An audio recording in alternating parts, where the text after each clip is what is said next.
As I slowly opened my eyes, my head pounded with a sharp pain. I struggled to sit up, feeling weak and disoriented.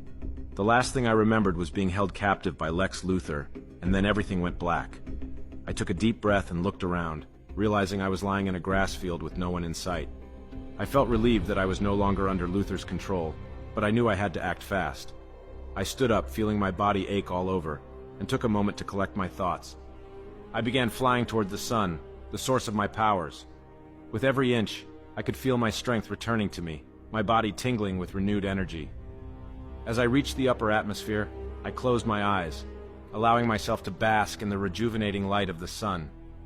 It felt as though every inch of my being was being filled with power, and I couldn't help but smile. However, my moment of peace was short-lived as I heard the Justice League's struggles below me. My heart filled with rage as I realized the gravity of the situation. The Justice League was fighting for their lives, and they needed my help. Without a moment's hesitation, I flew towards Earth with a sonic boom. As I arrived at the facility, my eyes swept over the scene before me, taking in the carnage and destruction. And then, without warning, I shot forward into the heart of the robot army. My body a blur as I flew straight through their ranks. I struck out with my fists, my blows impacting with the force of a speeding train. Their metal crumpled and shattered beneath my fists as I pushed deeper and deeper into the army. But there were still more of them. I flew up into the sky and unleashed a torrent of heat vision upon the remaining machines, their metal frames melting and twisting under the onslaught. I looked around at the aftermath of the battle. It was a sight of destruction and chaos. My heart sank at the sight of Wonder Woman lying on the ground, defeated. Without a moment's hesitation, I flew over to her, kneeling down beside her. "Diana," I said, my voice filled with concern. "You okay?" Diana stirred and looked up at me.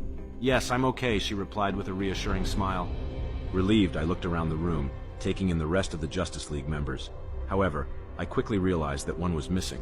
I turned to Diana and asked, "Where's Batman?"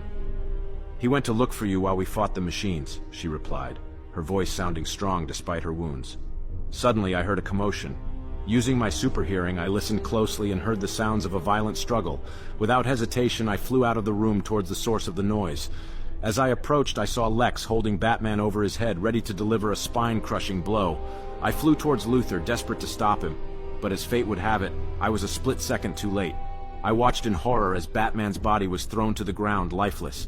Anger boiled inside me as I flew towards Lex, grabbing onto him. "What have you done?" I yelled. Lex looked at me with a smug expression. "What I've always wanted to do. Eliminate the so-called heroes of this world." As I locked eyes with Lex, anger boiled inside me. "Give me one good reason as to why I shouldn't kill you right now, Luthor," I demanded, my voice low and intense. Lex didn't flinch. "Do it then. Show the world that you're just like the rest of us.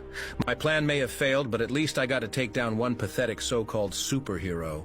My mind raced with a million thoughts at once, grief and rage filling me to the brim. I could feel my heat vision charging up, ready to strike Lex down. But then, a faint voice reached my ears. "Superman, don't." I turned around to see Batman on the floor, his body battered and bruised, but alive. Relief flooded through me, and I let go of Lex, sending him flying back with a powerful blow. "Batman," I said, my voice filled with emotion. "I thought I lost you." Batman looked at me with a half-smile.